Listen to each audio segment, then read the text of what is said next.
بسم اللہ الرحمن الرحیم۔ السلام علیکم دوستو، عبد الرحمن الپ ڈیریزل ارطغرل کے ایک مشہور کردار ہیں، اور اس کردار کو کورولوش عثمان میں دیکھنے کے بعد بہت سے لوگ اس کردار کے بارے میں جاننا چاہتے ہیں۔ اس حوالے سے ہم نے تاریخ کا مطالعہ کیا تاکہ یہ جانا جا سکے کہ اس کردار کی تاریخی اہمیت کیا ہے۔ اس سے پہلے آپ سے درخواست ہے کہ تاریخی اور معلوماتی ویڈیوز کے لیے ہمارا چینل ضرور سبسکرائب کریں۔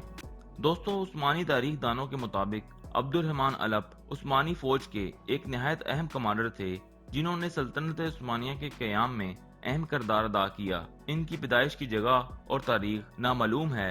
ان کا تذکرہ ارطغرل غازی کے نہایت قریبی دوستوں میں کیا جاتا ہے۔ ارطغرل غازی کی وفات کے بعد ان کا ذکر نہ صرف عثمان غازی بلکہ ان کے بیٹے اور خان غازی کے دور حکومت تک ملتا ہے۔ ان کا نام سلطنت عثمانیہ کے غازیوں میں بھی شامل ہے۔ سلطنت عثمانیہ کے قیام کے دوران ابتدائی فتوحات میں عبد الرحمن غازی نے اہم کردار ادا کیا۔ 1328 عیسوی میں اور خان غازی نے عبد الرحمن غازی کو آئیڈوز نامی قلعہ فتح کرنے کی مہم پر روانہ کیا۔ یہ ایک نہایت اہم قلعہ تھا جسے قسطنطنیہ کا دروازہ بھی کہا جاتا تھا۔ یہ قلعہ رومن سلطنت کے دور حکومت میں 11ویں اور 12ویں صدی عیسوی کے درمیان تعمیر ہوا۔ عبد الرحمن غازی نے اور خان غازی کے حکم پر اس قلعے کا محاصرہ کر لیا اور اپنی بہترین حکمت عملی کے ساتھ اسے فتح کر کے تاریخ ساز کامیابی حاصل کی۔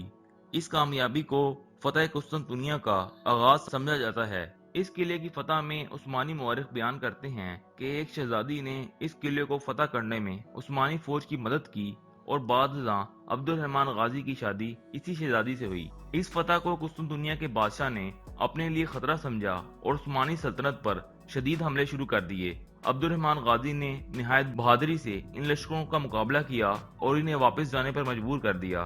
تاریخ بتاتی ہے کہ ان کی رحم دلی، دوستی اور لوگوں کی فلاح و بہبود کے کاموں سے بہت سے مقامی لوگ دائرہ اسلام میں داخل بھی ہوئے۔ عبد الرحمن غازی نے 1329 عیسوی میں سلطان اور خان غازی کے دور حکومت میں وفات پائی اور انہیں ترکی کے ایک گاؤں ایرزیوم میں سپرد خاک کیا گیا۔ ارطغرل غازی کے مزار کے باہر موجود ان کی قبر ایک اعزازی نشانی ہے۔